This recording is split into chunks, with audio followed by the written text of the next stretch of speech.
And welcome back, ladies and gentlemen, everybody who has joined us on this lovely stream. I hope you are warm, comfortable and dry. 2 out of those 3 concepts have become quite foreign to us here in the LTTV booth, but excitement is universal, and that is something that is coursing across this pitch all around these arenas and through me and my compatriot. Troy Weston, how are you feeling? You know what, I'm actually kind of warm right now. For some reason, I think the tea that I just had really went straight into my soul and really warmed up my body a bit. But as the rain is now coming down a bit harder, I feel like that's not going to last. Well, the longer people spend here, the more they become acquainted with our affinity for tea, as we are watching 2 titans of European Masters Ultimate take each other on here. In the purple, we have Goldfingers Club coming out of Potsdam, just east of Berlin in Germany, and going up against them, Magic Toaster, as I have to enunciate that properly, a team that origins lie in the GB mixed crew of 2010 through 2012. Lots of experience on the field as we see Goldfingers starting off on offense and looking to run a particular style of offense. We will talk more about it later. For now, fans at home, see if you can recognize it. It requires a lot of quick popping and was initially founded by an Englishman. So we will see how these Germans do with it. Fryer. So gets it back. That is Jose. Spreads it across into the middle. And they're taking their time. Quick passes, lots of them, which is something you don't see too much of with teams going downwind, Troy. No, this is true. It's definitely been an upwind, downwind kind of tournament so far that we've seen in the bowl here on the pitch. Fischer shoots deep and chasing after it all the way down the opposite end. Can Russian-Bach get there? That was a nice D. Very, very competitive play and a great defensive effort by Thomas Wilshire.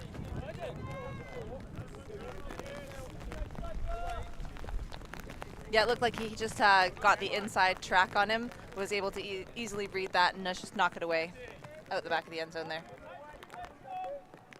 So utilizing that offensive system, lots of quick passes, keep it moving, keep the defense guessing and uncertain in where they can position themselves once they create that space in the back. The shot goes, but really well D'd up, and immediately Magic Toast don't want to waste any time.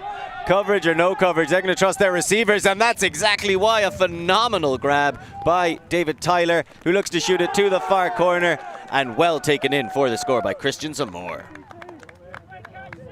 Yeah, GB wasting no time out of the gate there. First shot, straight to the huck, all the way upwind as well, taking advantage of the slight die down in the wind here. That was a beautiful backhand huck that we saw, just flat, straight through the air, and a phenomenal grab over the defender from Germany.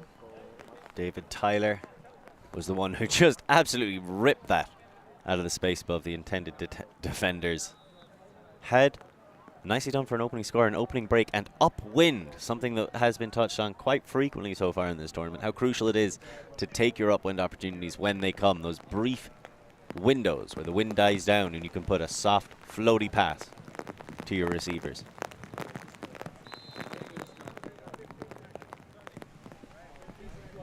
And speaking of which, the wind is starting to pick up again here, so we'll see if Germany can come back at Great Britain in the same manner. Their quick pass style offense might do them a little bit of good, though, in this upwind scenario. It should be more applicable to these situations as they try to move quickly, but they're going up against a Magic Toast zone that will look to hamper and slow down this offense from the Goldfingers.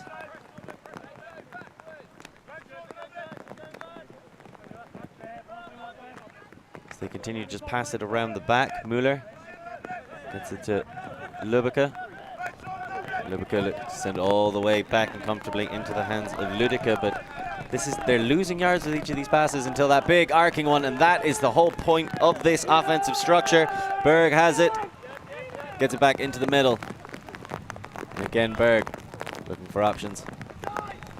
Gets the short pop, and it's these quick cuts and pops out to the side, not letting the defenders rest. Lübbecke across to Berg. Berg Looks for the shot comfortably up the wind, and that is an impressive response by the Goldfingers. It's very interesting to see this offense in action. I was mentioning to you, Lorcan, before the game that I'm not sure that I've actually seen this type of offense before. And to be able to do the kind of offense, and then it looks like they still keep it on even when there is a zone defense. So it doesn't matter if it's man or zone, it's still this type of offense. Is that correct? Yes, for the most part. The name of the offense, has anybody guessed it at home? You could tweet at us. You can reach out to us through social media. It's known as Hex, which has been founded by Hive Ultimate coordinator and frequent Ulti TV collaborator Felix Shardlow, who I believe is playing with Zimmer this week. So you're going to have another look. It's all about just these quick passes, assured. And you can just see the way. Drifts across slowly. Thomas Sawelski slowly drifts across the play, waiting for it. The pass before his pass comes, he recognizes the space he's going to and attacks it. Hex is built on these short, quick passes, trying to move, basically it's an attempt to codify fluidity and the ability to cut for space. So we will see how Magic Toast respond. We know they prefer to throw big old haymakers and rely on their experience on the largest stages. And a smooth pass all the way around. Waiting there's Alex Cragg. It's a far more traditional style of offense employed. Tyler gets it across. The Howl. And you see the way Magic Toasts hold the disc for what would be an offensive amount of time if they were running the Goldfinger style offense. And that's a key difference between the two of them. Looks like a foul was called on the field. Maybe both? There's always action, and there's always a lot of contact, especially if you're trying to play a short field game. So Price centers it back into the middle in the waiting hands of Hole. Hole all the way across. Steaming through on defense. Is there going to be a call? It seems like it. So Craig's going to get that one back. Great pressure, though, from Schulz. Yeah, that was a foul, no contest there from the German player, Schultz. So Cragg takes the open side as it appears to him. And they're going to try and get it back in. Cragg goes down the line. Really nice defense from Hex to shut him in that corner. But Magic Toast keep resetting. They keep trusting each other. And Tyler adds to his tally with a nice little pop assist for the score. Number 88, Michael McNamara there doing a couple spinoramas, going down the field and then turning back up as he sees the upline cut coming.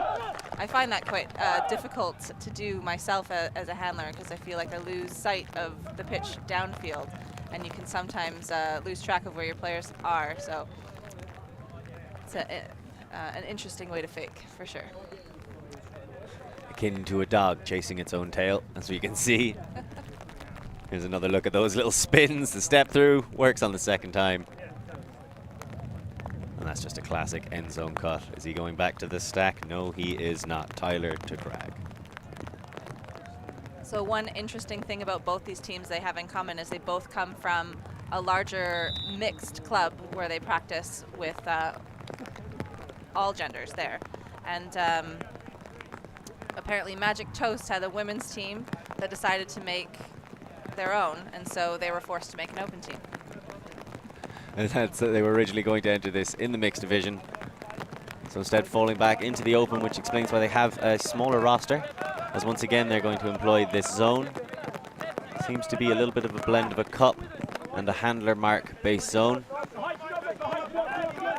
As Goldfinger's going to take their time setting up their Hex, and you can see it's just these shortcuts, pops, never holding onto the disc for longer than 2 seconds. That's the ideal way of playing this. Always moving. Saying no, and if there's an open pass, you take it. Saibaka settles really it back should into be the goal of any offense. It's certainly always been my favorite mantra as Rauschenbach. The stall count gets a little bit high, but eventually gets it off to Viga. And spreads it across the field. Picked Great up grab. off the turf somehow. Spreading it again, and they're just moving it quickly, but getting good distance. The wind dying down, but not forcing themselves. Rauschenbach looks to go back down the field. Sawelski.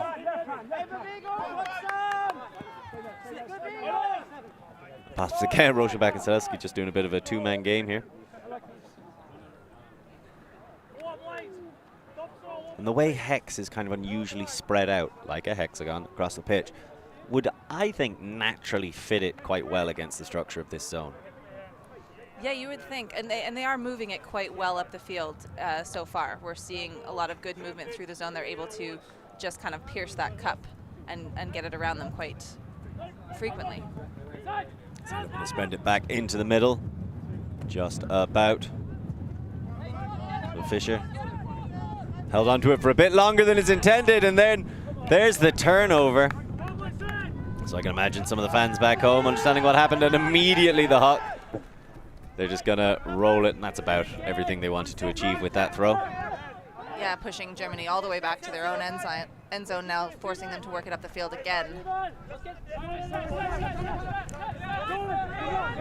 So Seibuka gets it down just about to Fisher. Fisher plays it down to Ulick. Ulick is on the sideline, and this is where the zone gets a chance to trap, to apply some pressure.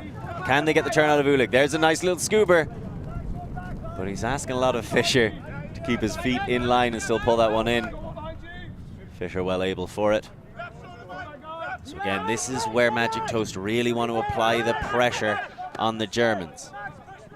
Nice little undercut and a beautiful blade across. Takes a lot of bravery to throw passes like that, and they get it across to the opposite side, and slight bobble of the disc, and Magic Toast will get another chance. I'm liking the mullets that we're seeing out here today. Fisher and Sawalski on the German team. As we see a big shot to the end zone, really well taken in by Michael Northcutt. Although that one's going to go back. And just a little bit of frustration from Northcutt. Can't quite tell what the call was made, possibly a travel. Looks like they're discussing it now. And looks like the call was retracted by Zeibke, and the goal will stand.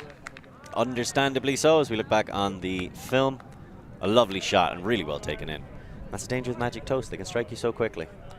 Are you talking about actual Toast now, or the team? Both. You know, they're synonymous with each other.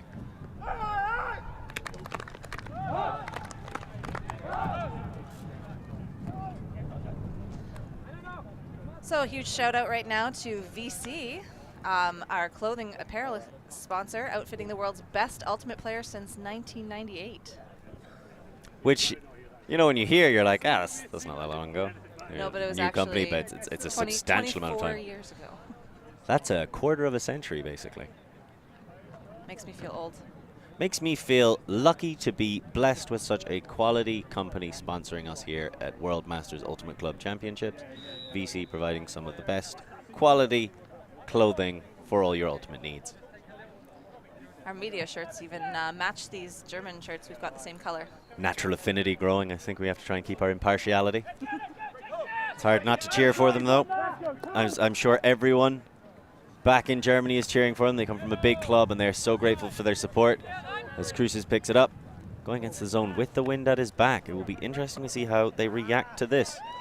Berg spreads it across. And again, they're just looking to swing, swing, swing, which I think if coaches are watching at home, will be delighted to see people doing this against a cup in these kinds of conditions. So quick, perhaps a little bit too quick. As they look to center it back into the middle, Cruces back along to Berg. And now there's the switch to match defense. Foul, no contest on the mark there. Stall count will go back down to 0 on this. Fryer. Cruces clears out, and he just about gets it to Berg. Berg looking for options. Lots and lots of undercuts. As understandably, Magic Toast don't want to give off that easy deep shot, even if it isn't something the Goldfingers would look for naturally anyway. Instead, they just want to keep taking these shortcuts right in front of people. Fryer again looks to get it back to Cruces. Cruces.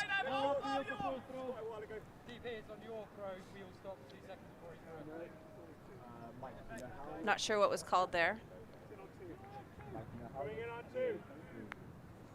But we definitely have an equipment break here as one of the players tries his shoe. It's very important to take good care of your equipment, and they'll take good care of you. And if you want quality equipment, there's no better place to get disc than from Discraft, the world's premier disc supplier. Fryer gets it back. That's a beautiful step around backhand break, and you really will have to break the mark a lot if you're trying to run this Hex offense, as that disc close to 2 receivers. And we respect Jarosh for going for it, but it was always going to be a bit too far. Yeah, it looked like the wind pushed that down a little early. Didn't quite give enough of a chance for the receiver to read it there. Or either that or had a bit of a wrong angle. Miscalculated either way.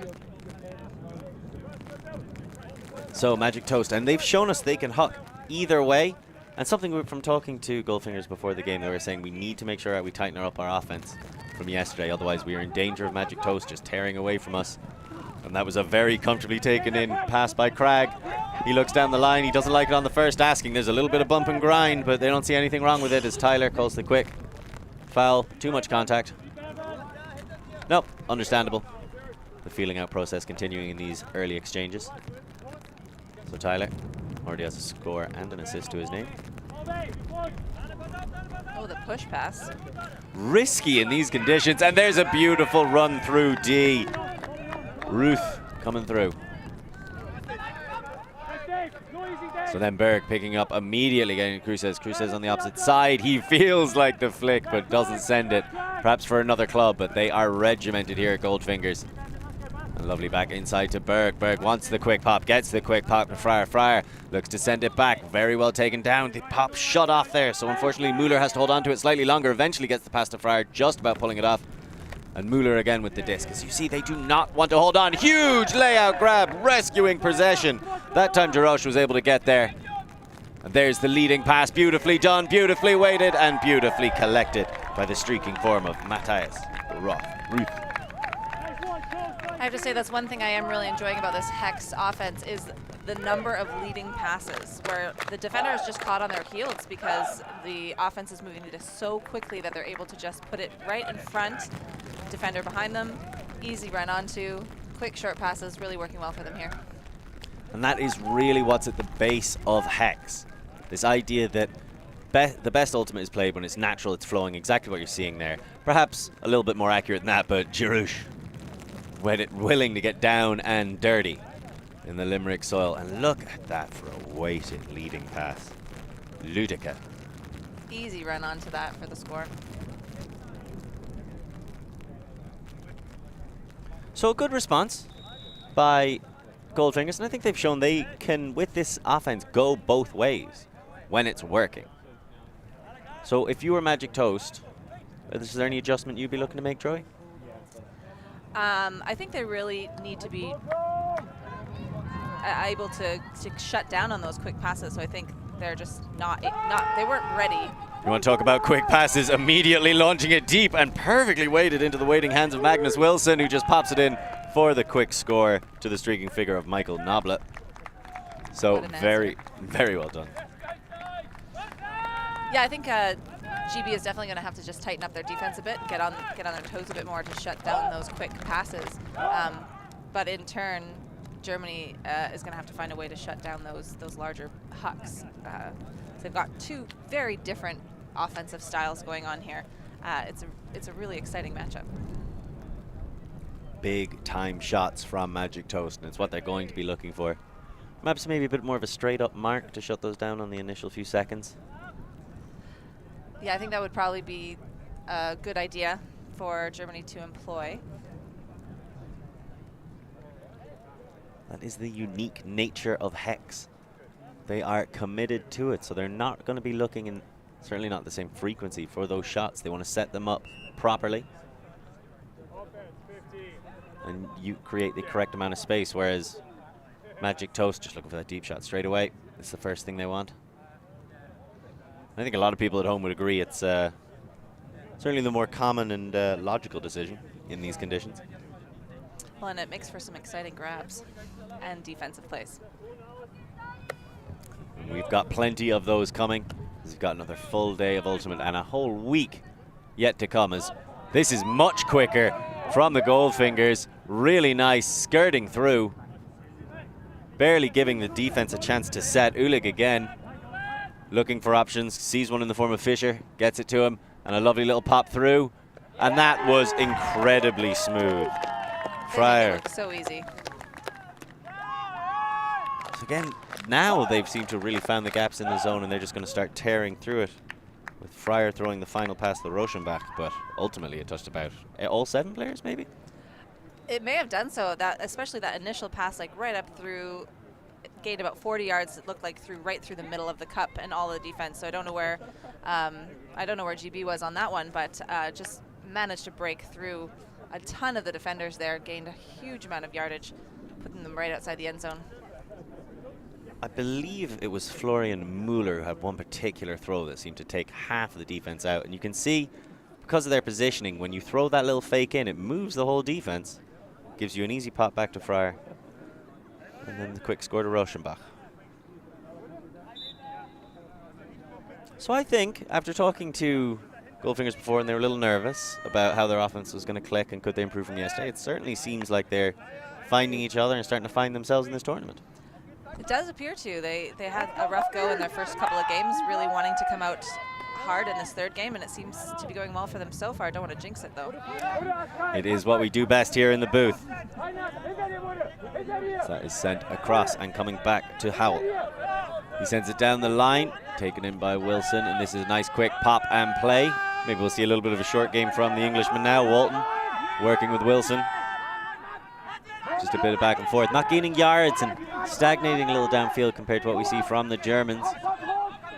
Getting it across the field to Cornelius. Cornelius wants the break, doesn't go for it in the end, instead takes a dump into the middle. Now there's a break across to the far sideline.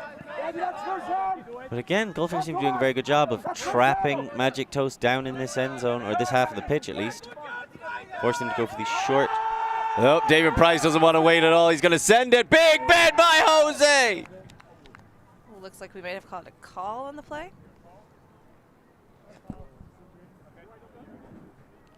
So it seems like there is a bit of contact.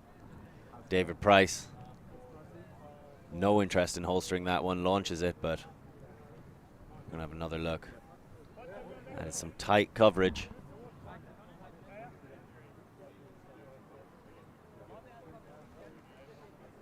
Yeah, hard to tell from here if that was, in fact, any kind of foul or just incidental contact, a bit of just maybe a small injury when he landed. So that's Noblet going up against Cruces. I would personally give that one to Jose. I feel like he was running in a straight line and Noblet recognized that Jose had the position on him. He was going to have to cut across to make a bid. Tried to go over the top and Cruces said, no way. Jose gets up there and knocks it down. It looks like GB will take an injury sub on that at least. And just discussing where the disc is going to come back in now.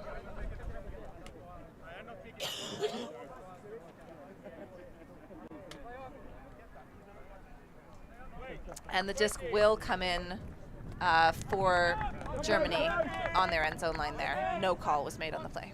I love that defense by the Goldfingers. They seem to really commit to shutting down the options downfield for Magic Toast and making Magic Toast work and going, okay, what happens if we stop your first and second options? What do you do then?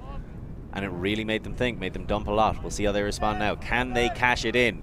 No, they cannot. That's a wonderful read. Great defensive block and almost an immediate score in response, as now we see Cragg back on the end zone line and gets the quick pop into Howell.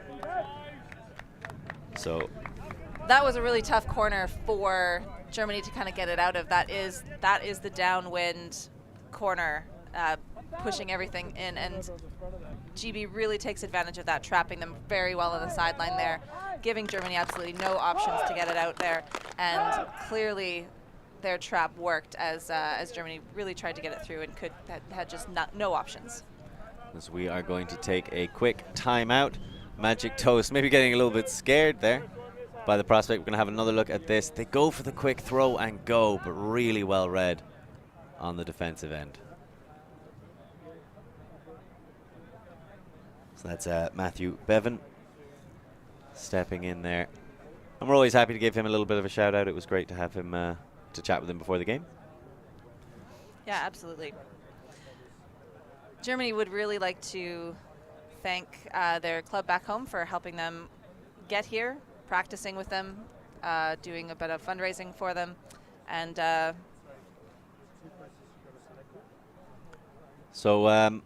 and doing a bit of fundraising for ourselves. Here are some short messages. We will be back in just 2 minutes.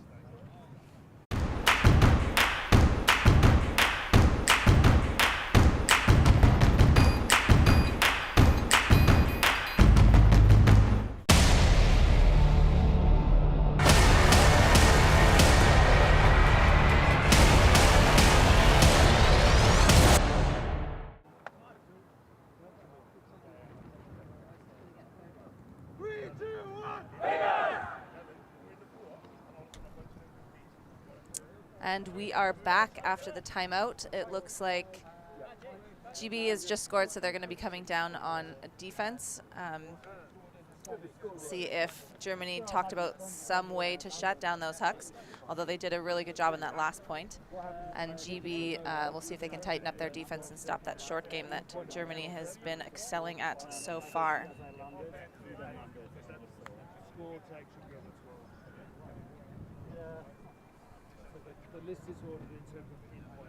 The sun is out briefly. Will it stay out?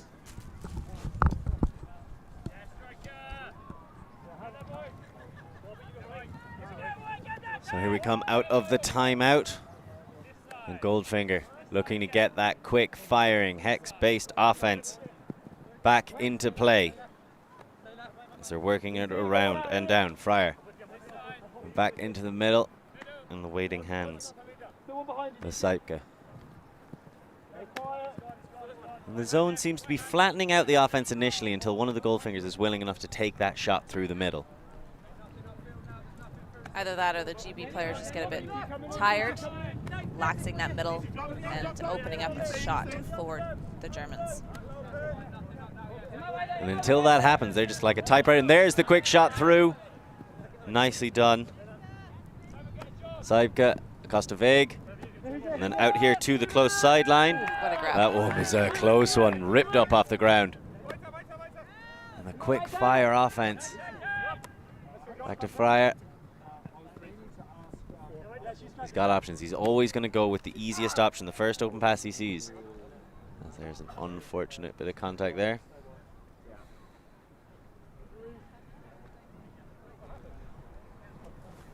Do you know Magic Toast is actually the name of a skateboard shop in Leicester? That's where the name came from. That's the origins going all the way back. I hear that shop no longer around. Well, that's too bad. I know. They've got a frisbee team named after them. So if you're into your skateboarding or general counterculture in the Leicester region, maybe there's an opportunity there for you to capitalize on some existing brand awareness and start yourself up a new company. See, our best wishes are with Thomas Wilshire, who's just gone down with the knee injury.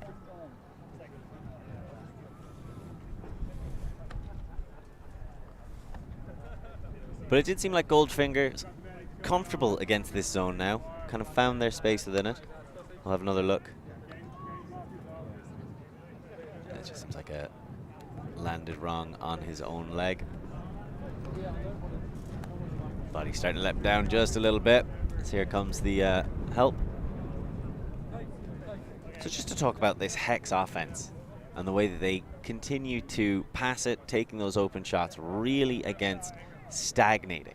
Have you ever seen any kind of set offense like this before, Troy? I don't think I've seen this in North America. I could be wrong, but I can't think of a team right now that plays this style of offense that I've really either played against or coached against before. So this is a bit new to me. It's very interesting, though. I'm enjoying watching the fast-paced style. I do like quick give and go and fast-paced style of offense. Just haven't seen it quite in this format before. That's very interesting to me. You say you haven't seen it in this format, but you have seen it. The teams that like to play quick give and go. Oh, absolutely. And that's what I think the crux of this of Hex is. It's the attempt to just write down what most teams are going for. Although, admittedly, with a projected focus away from taking big shots. As we are going to take a quick shot with our sponsors. We'll be back in a few minutes.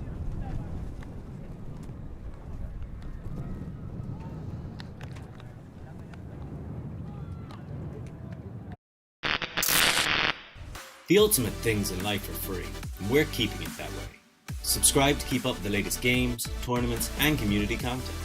Share it with your team and friends, and drop a like to help spread Ultimate to more people. Spread the word, spread the love. Ultimate.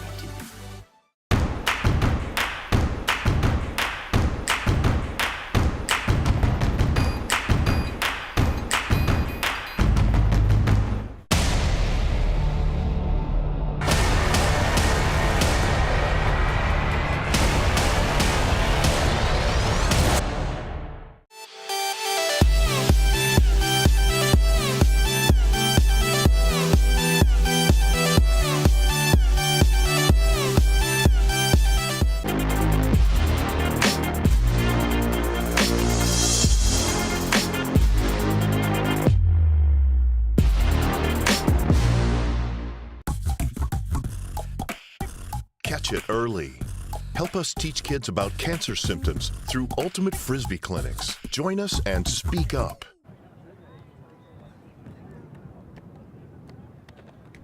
Welcome back, everybody.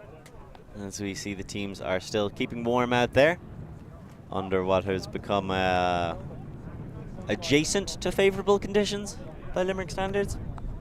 Still a bit windy, but the sun has come out. And it's actually stayed for more than 30 seconds this time, so that's a record so far, I think. The sun's very shy and it prefers if you don't talk about him. Otherwise, he might just go away again. What's really impressed you about this Magic Toast team that we've seen so far, Troy? Their little quick I/O breaks and their very quick leading passes, I think they've been unmatched so far by GB. GB's really taking their time up, definitely a more old school style of offense, looking for that deep shot or the longer leading under passes. The Germany team taking those quick passes, so they're not always perfect, but they're always coming down with them. So if not graceful, effective. Definitely.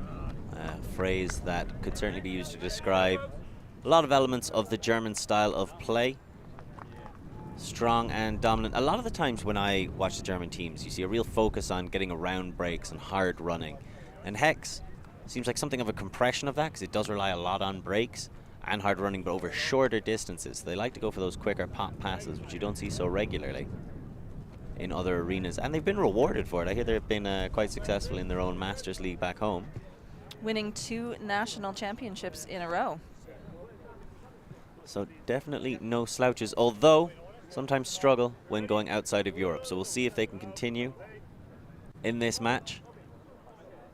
Keeping it close with Magic Toast right now. As we see Christian Zamora come in. That's Frere. In the middle, and he gets it to him. Lübbecke to Frere, as Veg out on one side. Takes it on the second chance. Normally you don't really get too many chances to look people off in this zone, as big pressure from Wilson. Even bigger pressure resulting in the massive D block, and an excellent effort from Matthew Bevan. He just got horizontal right there in the air. Beautiful layout D. I think Magic Toast starting to get a little bit wise to the cuts that Goldfingers want to set up, and they're biting, nipping on the heels of each of these now. Zweddle sends it into the middle. Wilson flows across to Bevan. Bevan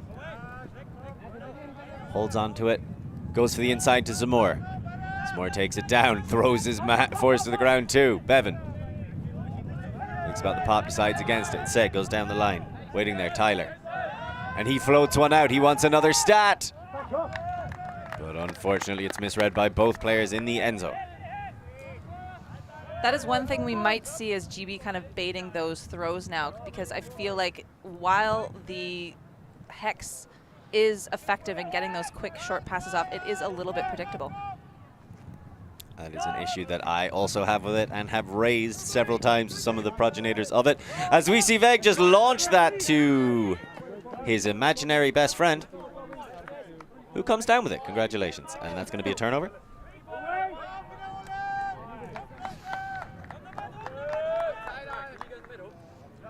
Well, so far it seems like that timeout has proved effective for GB, and they are capitalizing on being able to predict Germany's offense there. So 2 turnovers generated since that.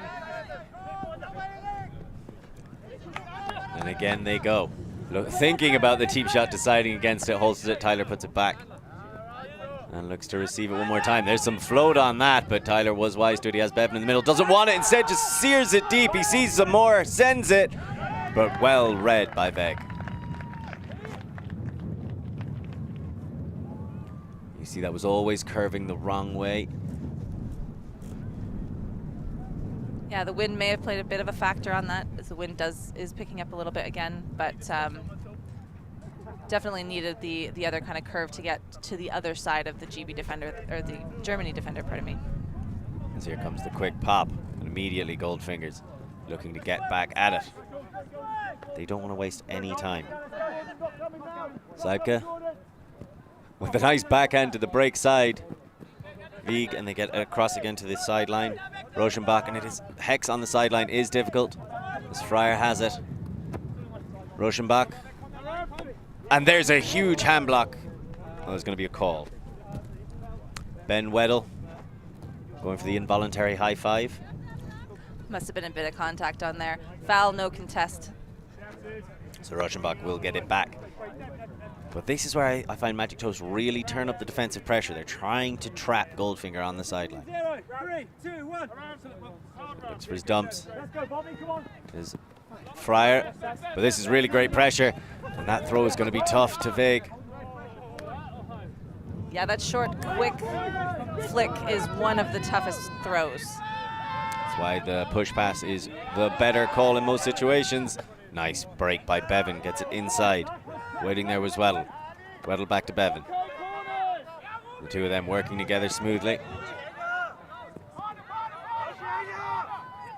But again, not a whole lot of cuts coming from downfield and forcing Bevan to go for a very difficult inside break. And there's the timeout by Wieg. You got to understand that decision. Absolutely. Since the last timeout we've had, GB has come down really hard and picked up their defense, generating quite a few turnovers on this Germany offense here. And so no, Germany understandably needs to take a moment to reassess and refocus their offensive game here. So 5-3, it's been 5-3 for a while. A critical moment, so we're gonna have another quick look at one of the turnovers earlier in this game. It's probably unfair to call this one a turnover. It was very much a D. Beautiful layout D there. I think a big product of that is because you see the pressure on that throw, and then as Lübbecke turns around, tries to find his man downfield, but Bevan has started to sniff out the structure. And I would imagine, seeing as these players have a history with the mixed side of GB, a lot of them would be familiar with Felix as well, who was involved in that for several years. And they certainly be familiar with Hex, which has some of its initial origins. I know there was a GB mixed team that played it one year. Oh, interesting. Under Felix's tutelage. What do you make of what you've seen so far of this Hex offense? Well, like I said, I do think it's good in some ways. It does have that really quick movement. It really promotes being able to catch and throw the disc very quickly, and that's very difficult for the defense to kind of catch up on. However, it does have that side of the predictability, which we've seen GB now starting to capitalize on it. Rigidity in structure, I believe, is antithetical to the fluidity that it's just trying to impose on the offense. But then I played for Pelt, Limerick-based club, and freewheeling has always been in our nature, which also comes with its own drawbacks, as we see. There you go. And there's that opening Hex structure. That's what they drill. That's what they love to start. So is that the middle player that then, so we've got 6 people in a circle, one middle player, looked like he just struck deep and one from the side came into the middle. Strikes deep to create that initial space. You see Freer coming across from the break side of the Hex. Again, then that was really well read. Bevan seems to have solved this particular puzzle. That's 2 blocks from now. Takes the nice smooth pass down to Wilson. Wilson's looking to the end zone. Instead, opts go back into the middle and waiting there. Tyler doesn't like that look to Bevan. Stolkhan's getting higher all the time. Takes Weddle. Weddle in the middle. Has some more. Doesn't want him. Has Wilson. Eventually goes for him. It's a lovely break. Plenty of float. So now Wilson back into the middle. Weddle goes for the shot, but over the top. An unfortunate turnover. He was aiming for Kerr, couldn't quite hit him.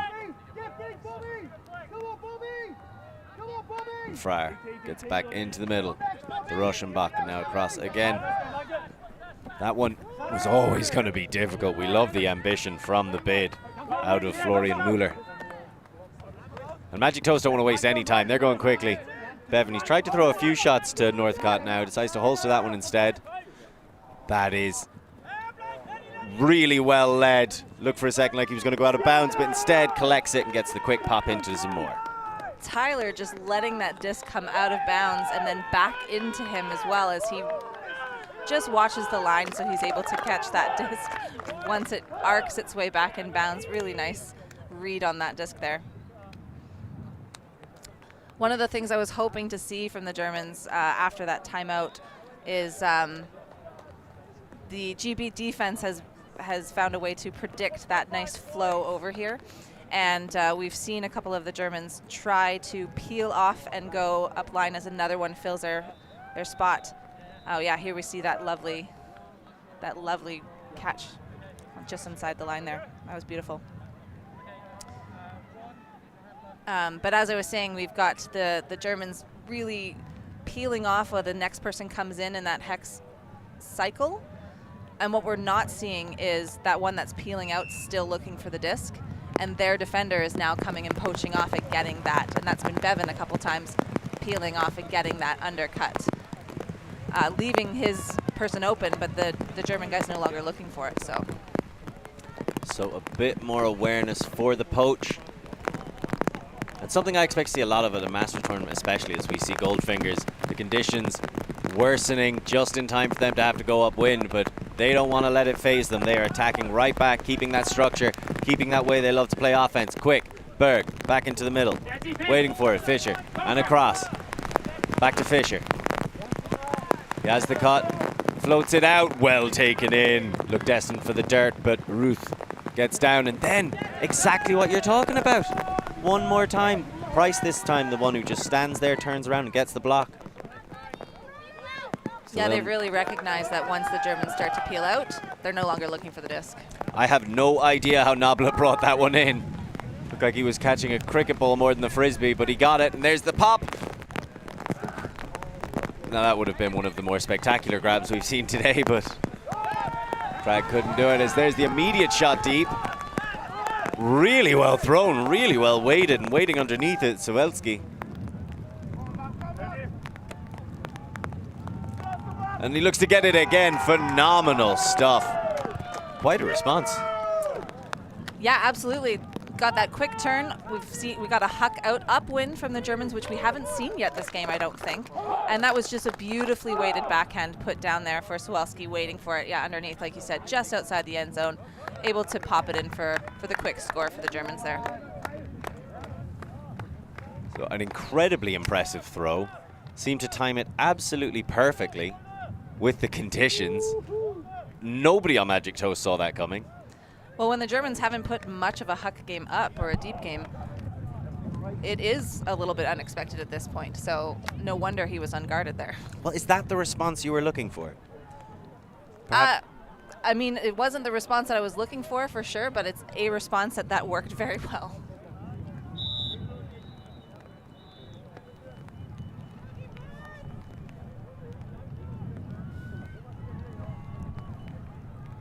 As again, we can see, I think that's at a certain point just comes down to sheer force of will by Sawelski. Didn't want to see this game slip any further away from them.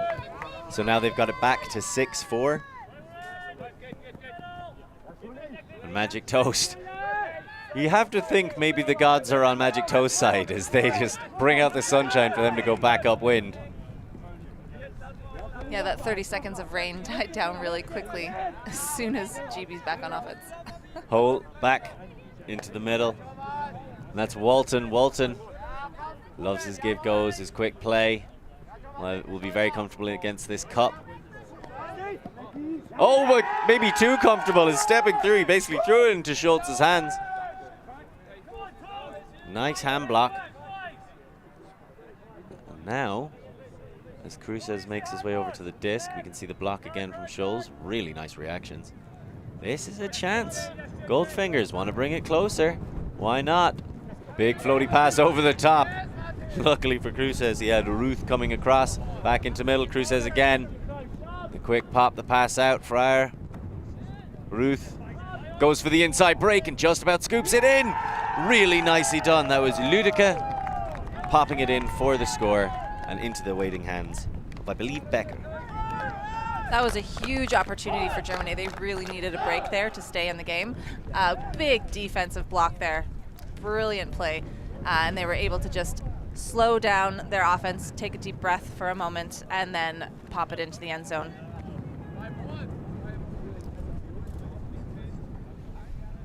So nice little give-go play, working out well for them. And it was eventually into the hands of Berg. You can see once they get going, they do not want to stop. Just want to take a minute to thank our 120 volunteers from 20 different countries that have come together and worked hard to make the World Masters Ultimate Club Championships a success. So if you see one out there, they're wearing the orange shirts, be sure to thank them as they go about their duties. Give them a little clap. Give them a shout out if you're watching from home.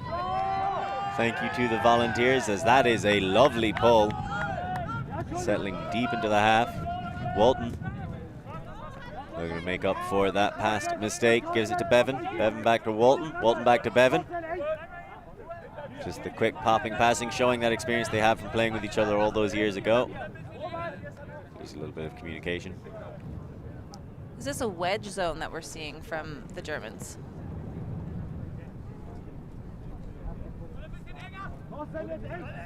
Ever so slightly, because it does have that handler mark element to it where they're trying to force it back into the middle. Cornelius, I love that fake, instead takes the much easier pass to Walton. Cornelius, the no-look pass to Bevan. He's tearing this one apart. Bevan takes the deep shot all the way down. And just outside of the cuticles of Noblet. I thought that was going to be a goal for sure. That looked like a beautiful pass. Just sailed a little bit too far. Downwind's pretty hard to gauge exactly how to throw it sometimes. The wind can easily just push it up, gone. Ever so slightly too much. But really nice interplay by the handlers, especially between Cornelius and Walton, which is able, them just getting those quick passes, sucking in the defenders, is able to set up that deep shot. So now we see Goldfingers looking to go back at it. They want to tie this game up. Ludica back into the middle. Listener on the sideline, he thinks about the deep shot, decides against it. Wants to go back into the middle, was slightly too late. Works on the second cut. This is good work by Goldfingers. They are tirelessly moving, but trying to keep it just mixed up enough so they don't become too predictable. Ludica gets it across. Fisher.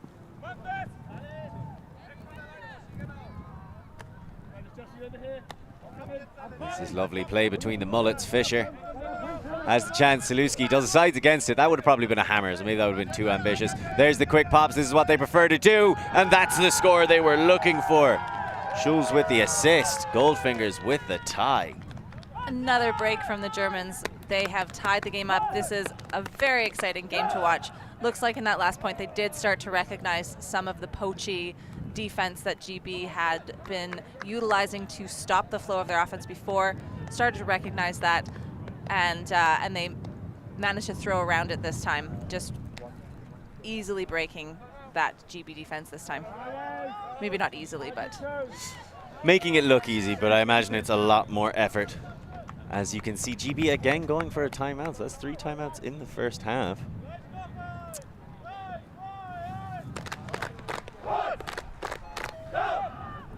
(6-6). Did you see this coming? At one point it was 6-3, so that's 3 on the trot for Goldfingers. yeah, perhaps GB just sort of thought to themselves, well, we've got a 3-point lead, we can kind of relax. Maybe they didn't actually think that, but sometimes your psychology can kind of just do that to you, and then suddenly it's tied and you're caught off guard. So well-needed timeout probably from GB here, tighten up their defense once again, or discuss their offense. And we're just going to take a minute to thank our sponsors, so we'll be right back.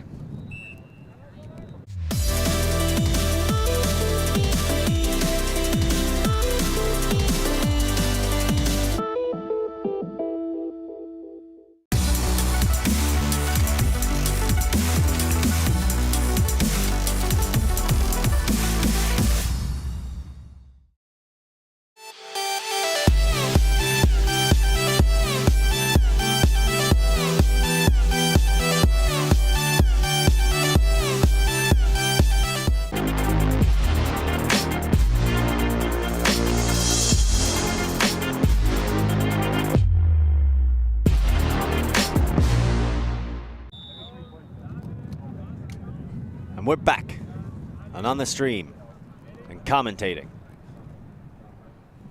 as we see quite the comeback from Goldfingers, who have been resurgent, 3 points in a row. At one point it looked like Magic Toast were just going to deep shot their way into half in a comfortable lead, but what has happened instead? Goldfingers found their feet offensively and have started to really apply some pressure and take advantage of their opportunities once they get the blocks on the defensive end.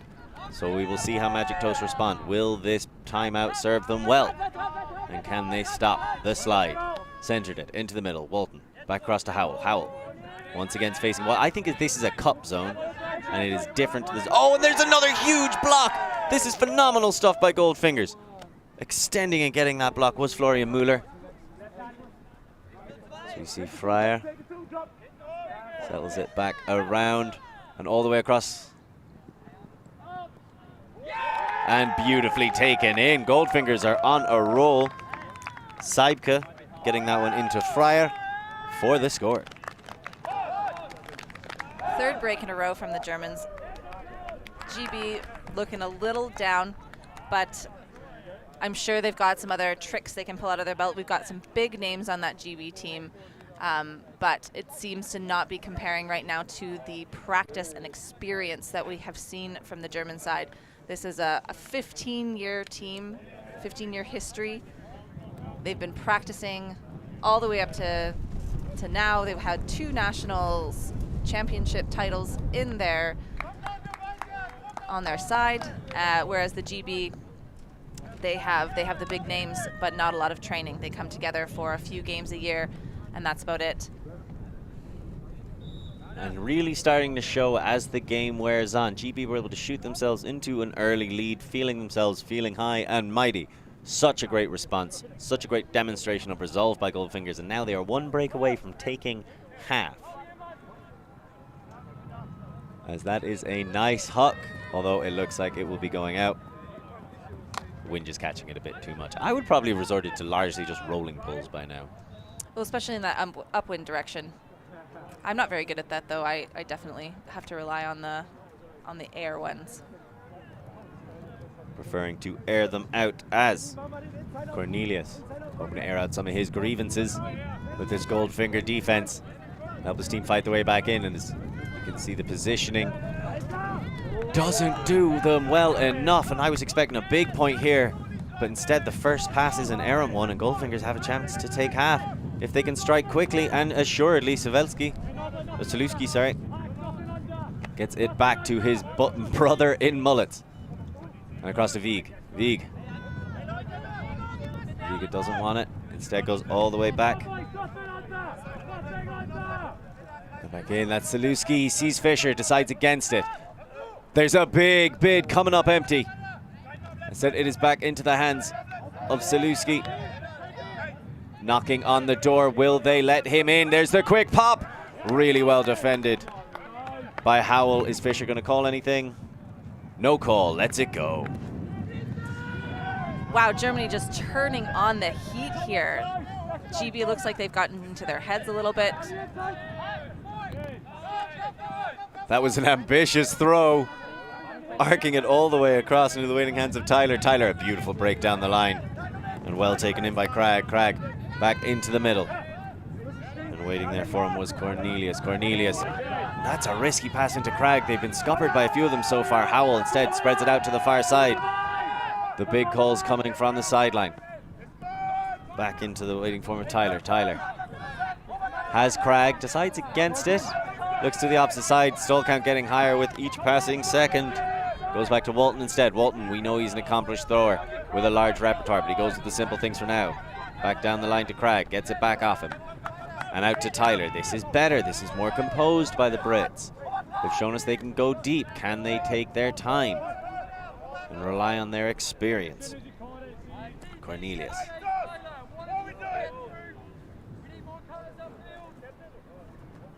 Looks like a foul was called. Not sure if it was upfield or on the disc itself. Discussing on what call to come back on. Looks like it's coming in on stall 3. So here comes Cornelius. Beautiful break. Across the top and through the middle. Cragg tries to get it around and does so. Just about in the end to Michael Noblet.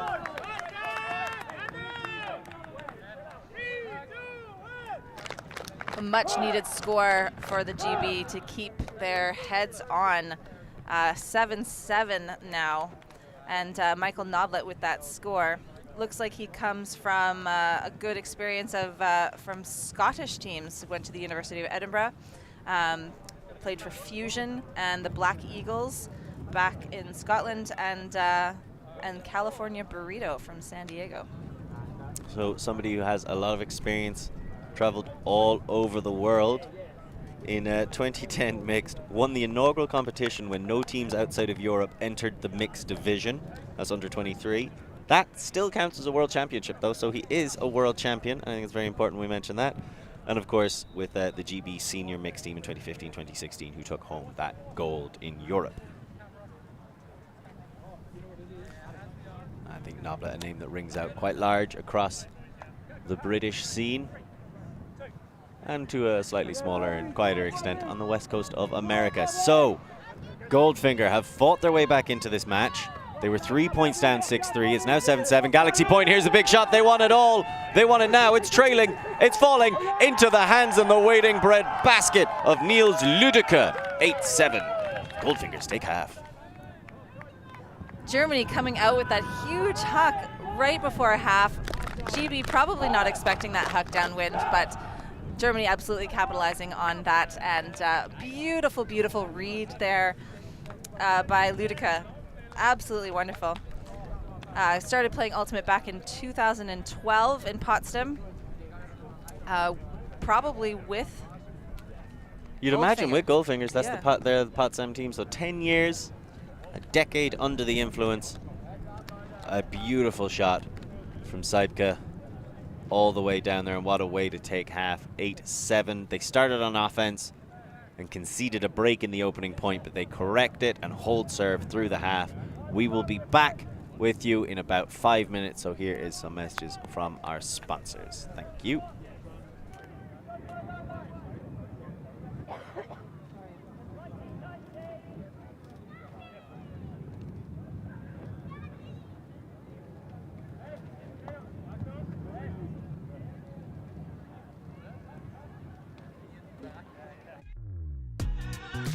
We are a group of ultimate players, coaches and video enthusiasts. We've worked with the major federations and the greatest events. We're on a mission to make Ultimate huge. We want our videos and live streams to be free to watch. We want to make stories that not only reach you, but also reach people outside the Ultimate community. Like and subscribe, Ultimate TV, the best in the world.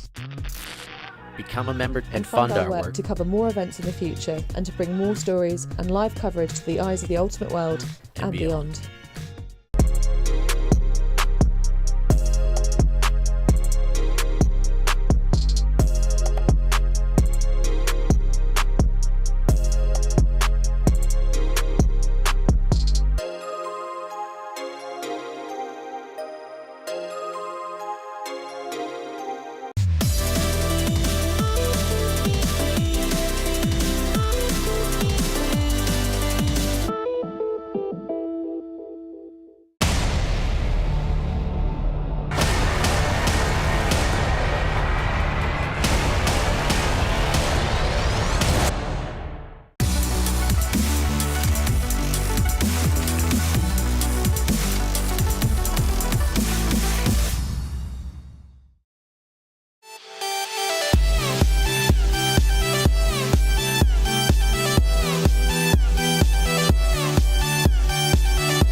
Catch it early.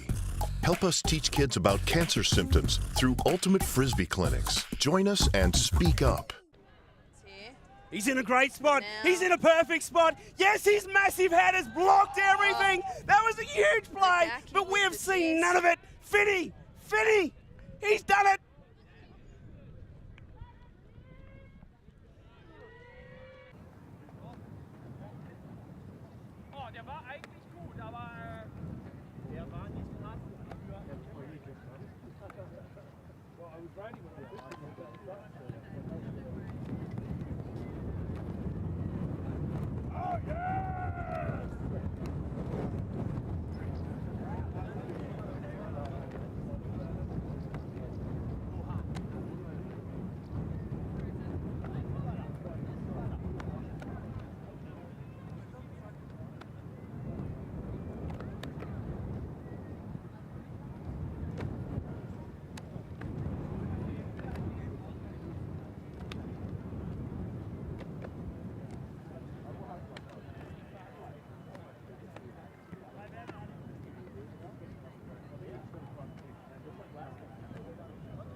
And we are back. It is my pleasure to welcome you to the second half of the second game of the second day here at 2022 World Masters Ultimate Club Championships. We have Magic Toast out of Great Britain going up against Goldfingers from Germany.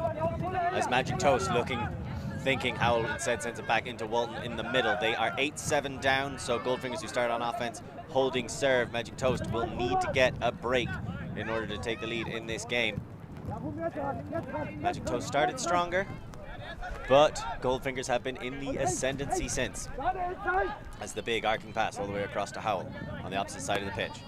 Down the line, waiting there, Northcott. Northcott back to Howell. Howell thinks about the deep shot, doesn't want it, has a break, decides to look off Noblet, go back into the middle to the waiting hands of Walton. Walton back to Howell. Howell thinks, but not too much. Sends it across. Price. Back to Walton. Walton really running the show right now from that access point. Goes for the quick uprushing move, and that's nicely covered by the defense. Uncontested foul, but I consider that a smart move by Schultz. Yeah, just stopping the play there, kind of letting the defense get back on their feet. Although they seem to be covering everything. We've got Noblet waiting downfield, not really allowing anyone else to strike down there when he just stands there, though. As he comes back on the sideline, there's the big shot from Howell as soon as Noblet clears out. An unfortunate little bit of a drop, but Noblet seemed to hear your advice. Come under, create that space, and Howell hesitated not at all to send it down there. Jose was left scrambling. Jose Cruces, number 99 for the Goldfingers, with the disc in hand. A man who has played Ultimate all over Europe. Accomplished educator and Frisbee player. Looking to bring his intelligence to bear. He gets it to Berg. Berg. Options in the middle. Instead has to go for that quick pass to Cruces, and they're trapped on this sideline. That's not where you want to be in these conditions. Cruces takes it on, gets the break to Berg, and there's the quick flip to Fisher. This is much better. This is how Goldfingers want to play. Quick, firing. Difficult to pin down, harder to stop. Nice step around break from Cruces. Gets it inside and back. And across. Big run through block, but well controlled by Müller. Müller spreads it out again to Cruces. Cruces thinks about it. That's a floaty one. It's up there. There's lots of bodies. Goes for the clap catch, which is rare. Gets it on the third bounce. A little bit of a Macarena. The pop out and around. Schultz gets it across and off to Müller. Müller back into the middle. Big layout D. Phenomenal play by Cragg. Oh, it's nice he got the D block after that unfortunate bobble that he had in the end zone, so a way to get it back for your own team after that. A redemption block. We love to see it as we see Price wind one up and just about sell everybody at the market. Gets it back. Again, decides against it. Does have options making cuts downfield for him. But looking off Northcott, and that one. Are we going to have a pause? I have no idea if that was up, but if it is, that will be an absolutely incredible grab. Well, it looks like, yeah, it looks like Goldfinger is calling that up, and a good disc. Phenomenal stuff by Howell, refusing to let it die. They really want this hold to tie the game back up. That's Price. Price Thompson, I should say, as he is now double-barreled. Walton in the middle. Big break around to Howell. Howell thinks about sending it to the end zone. Holsters back into the middle. Takes the easier option. Cragg. Cragg to Price Thompson. Price Thompson back to Cragg. He milks that for just a little bit extra. To the sideline. That's Northcott. Northcott back into Cragg. Cragg goes to his feet. He's making sure of every catch this time around. Walton with a nice little pop through up the line. Hoping to open something up for himself. But right now there's not a whole lot of movement in the end zone. Cragg, single cut front corner, goes to the big arcing pass around, but that was always going to go against nature's wishes. Yeah, the wind is not really allowing those big arcing around passes right now, especially in that direction. So Cruz says he's got Berg, he's got Lubbock. Doesn't like the look of either of them. Goes for the high release backhand, but nobody there. And again, Howell reading it They must have had a conversation about how to best play against this offense, because somebody keeps stepping into that space and getting those blocks. Northcott forced to go for the big arcing one all the way around. Well read and stopped by Lobaka. Again, that big arcing pass around just gets pushed down by the wind. You got to go with the typewriter swings. Quick tap, tap, taps across the pitch. You're not going to get away with too many of these giant slings, especially not exposing the underside. Berg, he's in that coffin corner, an unenviable position. As he comes to turn, oh, he's forced to wind one up, cranks it. Northcott's there, but so are two Goldfingers. It's coming back, really well read and taken in by Giroux. She launches one to Cruces. They're not wasting any time, but on that second attempt, Noblet was there to get the block. I feel like after Jorish takes that one down, maybe you calm it down a little bit, just briefly. Yeah, I think that would have been the better move than immediately putting up that floaty one to Cruces there. Just hung in the air a little bit too long, gave time for Noblet to come in and Noblet that up. He's a hungry boy for those defensive efforts. Walton and Cornelius working right in the jaws of this zone and gets it straight through. And this is where the zone really starts to fall apart. Magic Toast can show their strength. Back into Cornelius from Cragg. Cornelius spreads it out wide again to Walton, waiting in the wings. Those are the kind of swings you need. Straight through the middle. Northcott, he looks to float it up. Cruces tries to close the gap, but Bryce Compson stands tall and takes it down under pressure. And Magic Toast holding it this time, not allowing another break. David Price with that grab in the end zone. He is from the University of Sheffield in London, is where he's come from. Played for the GB mixed and men's masters team. Looks like won French nationals with Inzo. Attributes his sporting hero to Alan Wynne-Jones, incredible Wales and Lions captain, the epitome of good leadership, he says. Alan Wynne-Jones is a man who is very famous, and that's the kind of bravery he was inspired by to take that down with the flying Jose Cruces coming at him. Just to clarify something, the University of Sheffield and Imperial College London are the two schools he went to. And he's been a long-standing figure of the Ultimate Media as well. He was involved in the launch of Showgame, along with Sean Colfer, who is here in the mixed division playing with Thundering Herd. So we got a couple of media friends out there. Bryce Compson, well done. Having to stand tall was no easy feat, as here comes Goldfinger in the opposite direction. Fisher working well with Saibuka and back into the middle. But again, they're just going for these quick, short passes, not trying to force anything, not trying to rush themselves. Fisher back into the middle. Saibuka and across. Again, just Ludica, Saibuka, Fisher, just swinging it. I don't know if I would bother bidding on those giant fakes from Fisher. Ludica, back in. Saibuka. Saibuka, he has Ludica, and that's a lovely little flick break, and that's what they were looking for. Gets it to Vieg and pop out across to the opposite side. This is better, although it's called back for the travel. So that's Becker on the far sideline. I think they might have to give that back into Viga. No, it doesn't look like they're going to. It looks like they're just discussing which stall count is coming in at. Coming in on 2, thank you Game Advisors. He has Saibuka in the middle, he hits him. Working incredibly hard on the opposite side is Fryer. Back into Saibuka. He decides he doesn't want Saluski. Instead takes the shot down the middle in the open hands of Ludica. He wants Saluski back in to Fryer. Fryer now knocking on the door. They want to go 9-8. They want to keep this lead. They work so hard to rescue in the latter half of the first, in the latter section of the first half of the game. Back into Saibuka. Saibuka into the middle, really well taken. There's the quick pop. Fryer's got a lot of pressure coming, and beautiful take by Magnus Wilson. Just hung it up in the air a little bit too long there. So Fisher probably wants that one back, as here comes the big arcing shot. There's no way. I also believe in Matthew Bevan, but not that much. Just a bit too low on that huck there going upwind. Needed lots of spin on it. Didn't want to catch that. Oh, look at that D.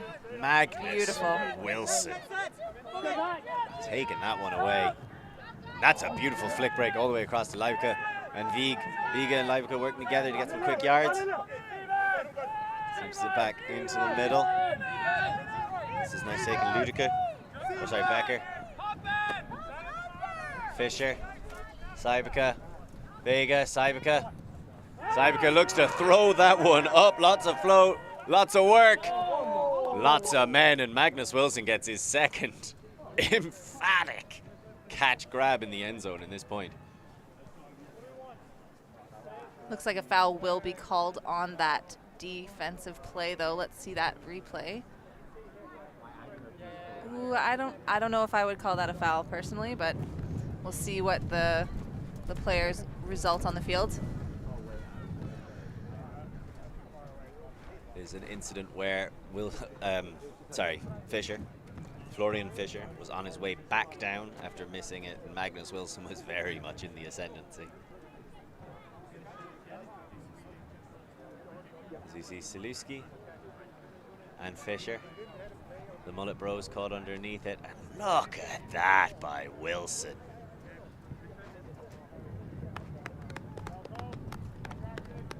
Actually looked like he was fouled a little bit more by his own teammate there than by the Magic Toast one, but we'll see. Quick shout out to Goldfingers and their incredible spirit on that particular performance. One of their players came over here without disrupting play, looked at the replay, which you are allowed to, and then just went down and just let his guys know. Gotta let that one go. That really is excellent spirit. Something we come to expect from Goldfingers and the entire community out of Potsdam, who we are so lucky to have join us. Please give us a shout out. We'd love to hear from you. Wilson, that was smooth. There wasn't a flutter on that, and the wind was certainly trying to get one. This is quick play. Maybe Wilson's decided to take this game on himself. Plays for Clapham. He's not exactly accustomed to losing. David Tyler in the middle. Gets it to Bevan. Bevan goes for the big shot all the way down there. He's got some more. Brilliantly read and well taken in. That was a beautiful throw. Absolutely beautiful. Upwind, smooth flick. Barely looked like that he noticed the wind at all on that one. That was Matthew Bevan with that throw. Looks like he's come from Chevron. Used to play in World Games roster in 2009 as well. Euro Clubs champion with Chevron as well. Also coaches the U24 GB team and the junior team Flux. Big shout out to his two sons back at home, Jackson and James. And his wife, who is awesome and playing here in Limerick with LMU. So exactly the start to the second half that Magic Toast were hoping for. They score both points coming out, get the hold, get the break, and resume their position of dominance. 9-8. Is there anything you'd like to see Goldfingers do to respond, or is it just, because it feels to me Magic Toast just turned it up, but I don't have your insight into the game, Troy. Well, it looks like those three breaks that they kind of let happen at the very end of the first half, they got in their heads a bit. They seem to be able to take the halftime break and shake themselves out of it. Just need Goldfingers to now respond to that. So here comes Berg, and he is chasing that disc all throughout the end zone. And I'm going to say Cruz has left that one on purpose for fruit, as it winds up with Fisher, or Fryer, sorry, Fryer. He's got Price Thompson towering over him, an imposing figure, staring into the maw of Cragg and Bevan. Gets back to Cruzes. Trying to work with Fryer again. Fryer just doing a little loop of the cup and coming back in for another quick pop. They're going to try and work Kerr on this force. Berg was very calm about a disc I would have been very afraid of. Ulick back into the middle. Fryer decides not to go around. Take us back to Ulick. Ulick, who's a very steady force. Relaxed with that disc. And there's Cruzes. Now that's the expansiveness we need to see. Throw it around that cup. Berg to Ulick. Ulick has options on the far side. Instead goes for the nice leading pass. That's what Goldfingers want to do all the time. So Rauschenbach gets it back.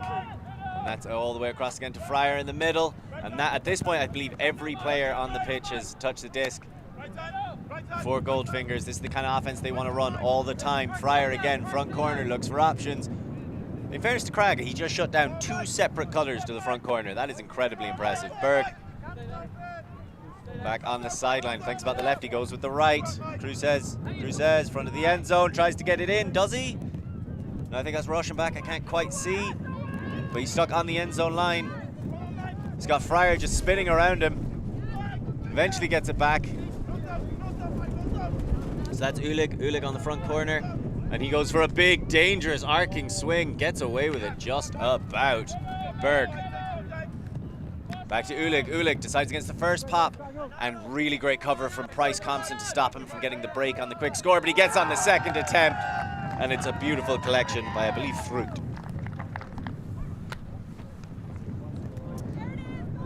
One thing that Goldfinger's doing really well is they get that disc and then they pump that really quick fake, and it's just throwing Magic Toast off just a little bit. They just bite on that really quick fake, opening up that other throw for Goldfinger, and that is really what just broke the defense there for Goldfinger. I thought the defense did a really good job of cutting off that cut back across. As you see, they keep going for it. There's the fake, but look at David Price Compson come in.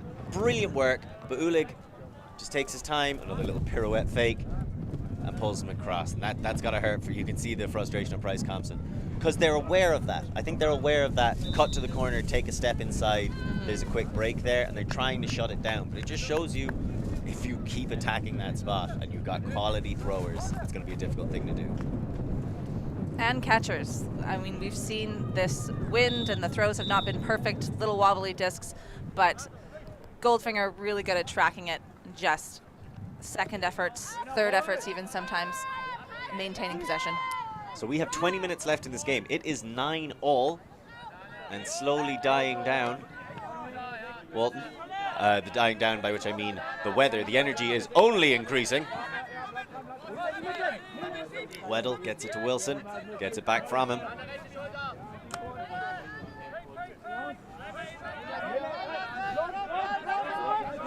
Walton, Wilson. Smoothly through to Cornelius. Cornelius down the line to Cragg. He goes for an ambitious one. Huge layout bid. Coming up empty, but you have everybody goes to show him some love for that one. That was quite a nice crossfield find there. Absolutely beautiful backhand through the laying out Goldfinger. Beautiful throw. So we're going to have another look here. You see Wilson gets the quick pop, gets it to Cornelius. Cornelius again. Starting to look a little bit like Goldfinger here with this offense. Although I'm not sure someone on Goldfinger is going to take on that throw the way Cragg did. Swing and a miss. But not an easy catch. You know, you got to stay focused, and well done by Tyler. And that was Michael McNamara with that beautiful crossfield backhand.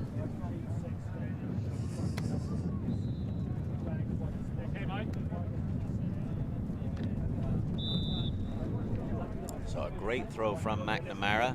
And showing, I think, maybe Magic Toast are willing to be a bit more ambitious, a bit more daring with their throws, because they don't have quite the same rigid structure that Goldfinger do. But at the same time, they are capable of doing that quick give-go passing that we saw Wilson and I believe Waddle and Walton do quite well.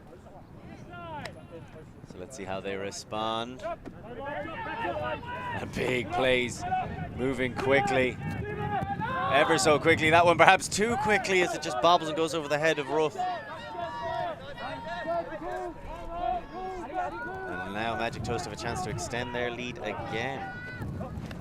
Bevan thinks about it, but not for that long. Sends a big arcing one all the way over the top. And taken in by Noblet with the clap catch. It works out.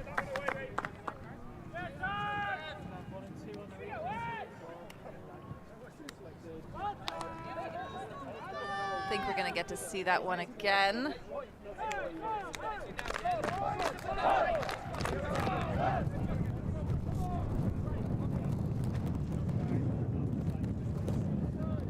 So there's the An quick unguarded Yeah, an unguarded one. Coming up. Quite a few guys underneath it there, but Noblet with the second effort grab just brings it down. Not quite sure how he got that with a clap catch over Berg and Ulig, but he'll take them all when they come. So that makes it 11-9 to Magic Toast. And they have come out swanging in this second half. They are currently 4-1 up.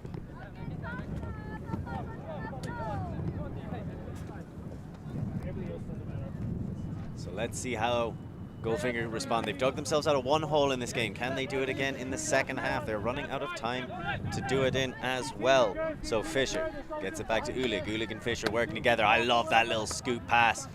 The back into the Fryer. He spreads it back out to Becker. So Fryer and Becker, or Lobica, sorry. And that was a bit of a miscommunication. Zamora jumps in, steals it away. Northcott wastes no time passing it to him. He's gonna have to get on the second attempt, and he does. Beautiful bookends there. Number 75, Christian Zamora with that D, and then a quick turnaround score in the end zone. Just was able to capitalize on that little floaty backwards pass, and then straight booked it to the end zone there. Looks like he grew up in Antigua, and he wants to play with a Caribbean team. Here comes that D. Just knocks it out of the air there. And you can see the point. I love that. Put it. Give me the bookends. I'm going. Northcott. Sure, why not? Just lay it out right in front of him. Really great effort by Magic Toast. 5-1 in the second half. Yeah, we're going to need to see another run of breaks here from Goldfinger if they want to stay in this game. I'd also like to point out that I too would like to play with a Caribbean team, if that's something that we can announce, and hopefully it comes into the world. So myself and Christian Zamora, same boat, but one hopefully heading to the beautiful Mexican Gulf.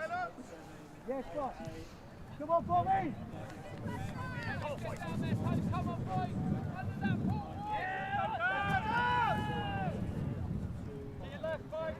So let's see how Goldfinger respond. They have been sliding further and further away from where they earned themselves to be at the end of the first half.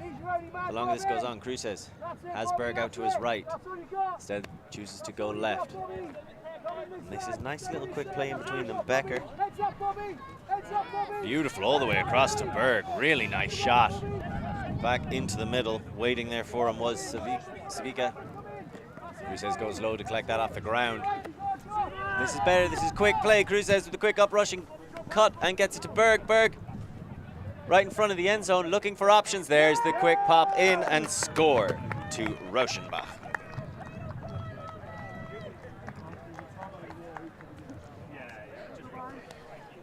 That was a really nice response that we saw from Goldfinger there. Just a quick breaking of through the zone. Some really nice quick passes. Just absolutely shredding that Magic Toast zone there. Toasted them. I suppose they'd just be called Magic Bread then. But that's the exact kind of response you want to see when you're, after conceding a lot of points, not just a score, a flawless hold, a consummate one where you run your offense and it works perfectly. There's that fake we've been talking about all game, fake him one way, throw him the other. Noblet really couldn't react quick enough in time, gives a wry smile, knowing, I saw that coming. At this experience level and this level of physical deterioration, a lot of these players will have that experience where they know what's about to happen and they know how to stop it, but they have no choice in what they can do about it, so they just have to kind of let it happen. As Walton spreads that one, waiting there, Tyler. Tyler about out to Wilson on the sideline. Wilson making move is Howell. Beautifully done. He takes Lobica to mark it, sells him, sends it. This has to be collected for the score. Magnificent stuff, and McNamara brings it down. That was a beautiful upline cut there by Howell. Just absolutely roasts his check up the line, giving him a nice power position for that huck into the end zone for the score. Absolutely Beautiful play. Just everything about that. You love it. If you're a handler and you feel that moment the defender is committed. Hopefully we can see it here as we're focusing on Wilson. Comes into the power position. Howell floats it, sets it. And there is absolutely nothing Girosh can do but watch McNamara come down with that one. That's the kind of separation you need as well from your defender as a handler, getting into that power position, especially when you're going upwind, because you just need that extra little moment to kind of set your feet in your core, so you've got that extra spin on that disc going upwind, and you can place that perfectly in the end zone, just like Howell did there. Again, they don't train with each other that much. They've been about 4 trainings for this tournament. Their trainings constitute them just playing games. They played a lot of games against other club teams as well at some of the local tournaments in the UK, as well as just inviting them to train against them. But they're pulling on that experience, and they just have that connection, able to set up those shots. Ulig. Fields. Sends it to Sajvika. Sajvika. Nicely through the middle, Saluski, and he chases it all the way. I love up-rushing handlers. It's just the most effective way to gain yards in this situation, and you can even steal a couple if you're sneaky. Ulig. Ulig back to Fryer. And across, but we're just going to have a little call there. Hopefully everybody is okay. Ludica. Very accomplished player. He's had quite a good performance for himself today. Somebody whose origins go all the way back to Potsdam.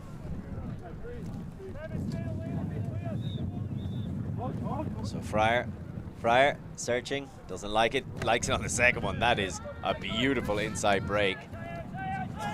And gets it back in the middle. Fryer seems to be the danger man right now, the one doing a lot of the movement, a lot of the throws. Cruzes gets it back into the middle, and waiting there for him is Sajvika. Ulig with the inside break, but throwing it right into the defender who was on the ground. I don't know how you do that. I think that's his natural magnetism that sucked that disc towards him.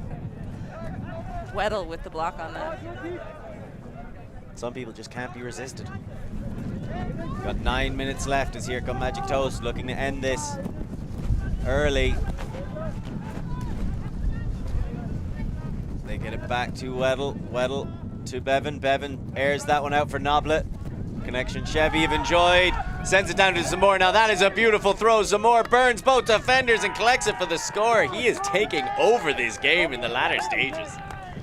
What a throw by Noblet. That beautiful flick huck just down the field, down the line here. Absolutely perfect layout.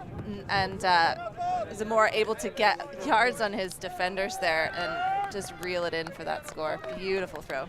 I think there's times when you get yards on your defenders, and there's times when you take yards from your defenders. And Zamor showing the trust, showing the understanding between thrower and receiver, just burned him.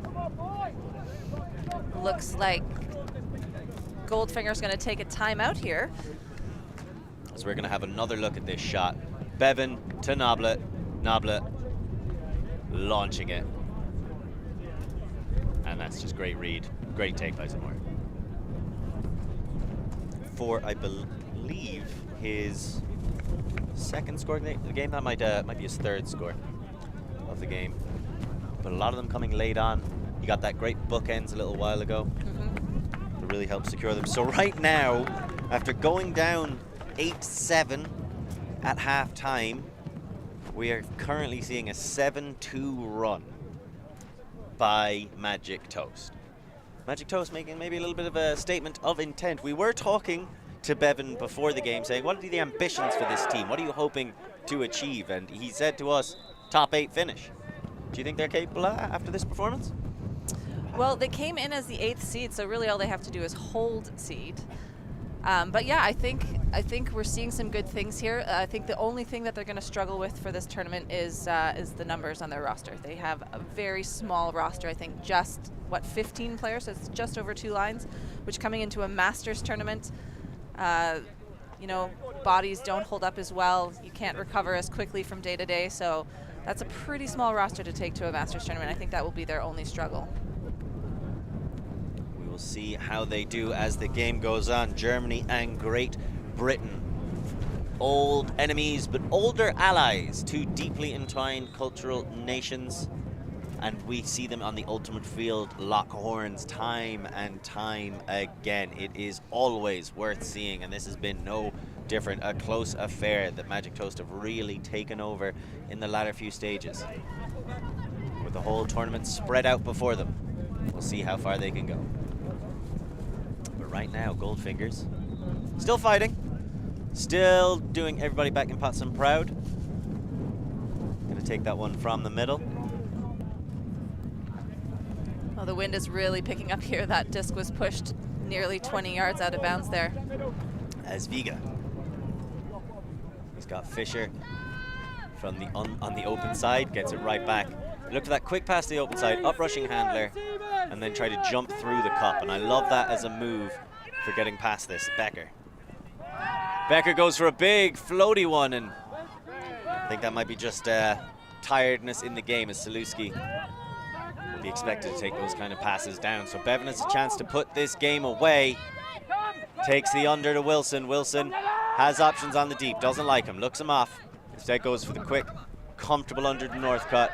Northcutt tries to get it to Bevan, but it was just floating too much. And I think everybody watching at home cheering on Magic Toast wanted the game to end that way. It would have just been a nice bit of poetic justice for Bevan, who's been such a talisman for Ultimate in GB, as well as for this Magic Toast team for so long. As there goes the injury.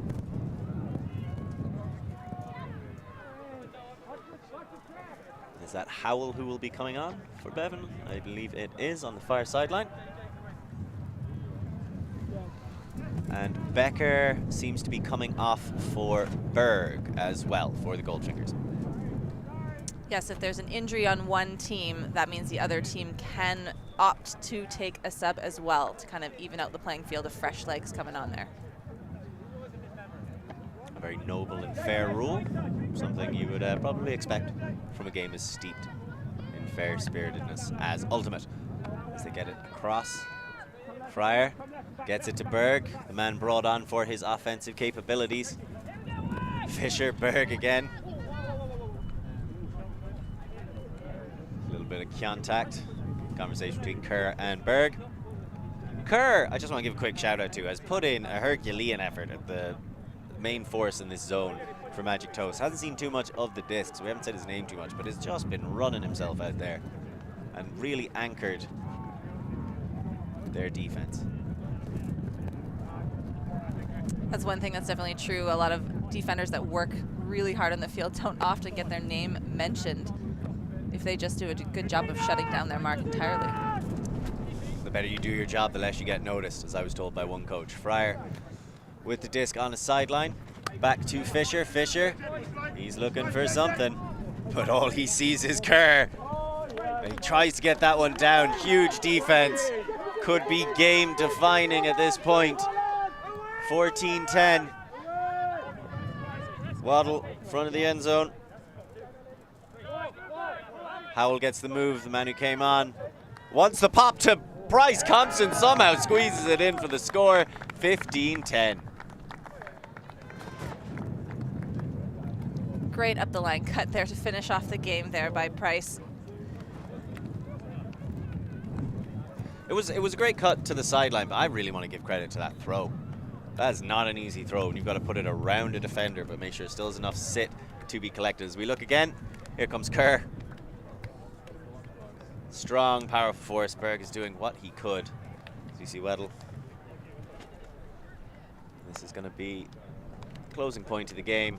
Fisher on the mark, that glorious mullet blowing in the wind. And there goes Howell. They brought him on. Great football feet. Collects it on the sideline. Comfortable score. Well, that was a really great game. I really enjoyed watching those two different offenses match up against each other. Both teams having to take timeouts and kind of adjust the way that they were playing defense on each other. And Goldfingers really stepping it up and taking half. But Magic Toast coming out in the end, that experience and those experienced players really showing out there on the field. So the experience coming to the fore, as we expected, shall all week long. And right now we're starting to see the sunshine come to the fore as well. We've got 3 more top quality games to bring you today. Coming up next, it's going to be a battle of the Americans as we have No Country USA taking on Surly in the Great Grandmasters division. Thank you for joining us. We will be back in 20 minutes. This has been Copyright 2022 of the World Flying Disc Federation. See you next time.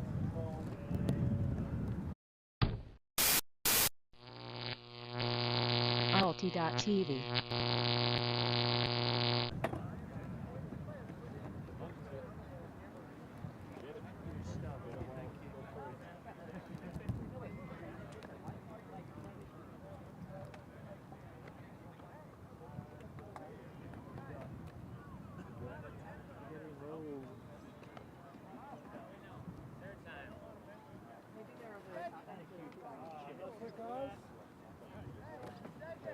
We're sending Goldfingers. I need to go on